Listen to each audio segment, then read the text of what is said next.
ವ್ಯವಹಾರ ಗೊತ್ತಿಲ್ಲದೆ ಮಾತಾಡಬಾರ್ದು. ಆಗೆಲ್ಲ ನೀವು ತುಂಬಾ ಚಿಕ್ಕ ಮಕ್ಕಳು. ಆಗ ನಾವು ಚಿಕ್ಕ ಮಕ್ಕಳಾಗಿದ್ದಕ್ಕೆ ನೀನ್ ಇನ್ನೂ ಇಲ್ಲಿ ನಿಂತಿದ್ಯಾ.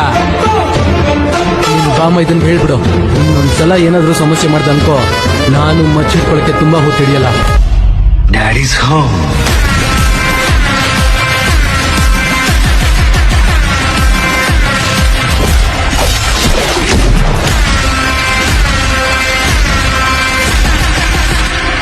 ಹೆಂಗ್ ಬಿತ್ ಶಾಟ್